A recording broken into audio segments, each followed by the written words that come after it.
এখানে খুন হচ্ছে, সেখানে খুন হচ্ছে।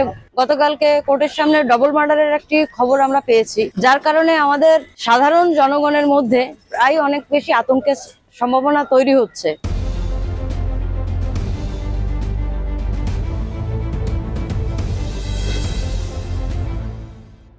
খুলনায় যে পরিমাণ মার্ডার হচ্ছে প্রতিনিয়ত, তাতে আমরা সবসময় একটা আতঙ্কে থাকি এবং সবসময় একটা ভিতরে কাজ করে, সবসময় যাই যে ফিরে আসতে পারবো কিনা। দেশের আইন শৃঙ্খলা বাহিনীর যে বিরাজমান করতেছে যে কাজগুলো, আজকে হানাহানি, হত্যা, এটা সেটা দিয়ে আমরা এগুলো চাই না। আমরা সুস্থ শান্ত ভাবে জীবনযাপন করতে চাই। খুলনায় যেভাবে মার্ডার হচ্ছে, এতে আমরা বাগেরহাটে ব্যবসায়ী যারা, আমাদের তো খুলনায় যাইতে হয় প্রতিনিয়ত টাকা পয়সা নিয়ে।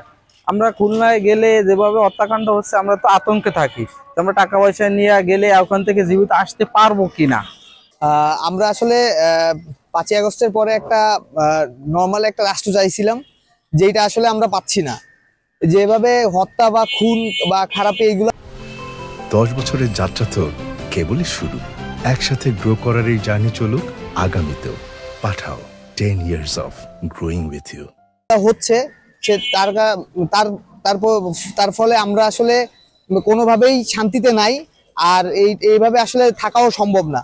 তো আমি চাই একটা ভালো দেশ এবং একটা শিক্ষিত দেশ, ভালো নম্র ভদ্রভাবে আমরা চলবো এবং এই খুন খারাপি এইগুলা থেকে বেরোয় এসে একটা ভালো সমাজ গড়ার। আমি বাগেরহাট জেলায় বসবাস করি।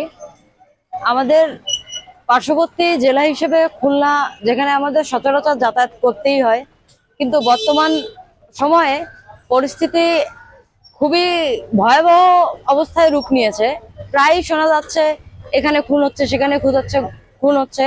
গতকালকে কোর্টের সামনে ডবল মার্ডারের একটি খবর আমরা পেয়েছি, যার কারণে আমাদের সাধারণ জনগণের মধ্যে প্রায় অনেক বেশি আতঙ্কের সম্ভাবনা তৈরি হচ্ছে। আমরা তো এরকম কোনো রাষ্ট্র চাইনি। আমরা তো চাই একটি সুন্দর, নিরাপদ এবং স্বাভাবিক জীবনযাপন করার জন্য একটি সুন্দর রাষ্ট্র, যেখানে আমরা শান্তিতে বসবাস করতে পারবো।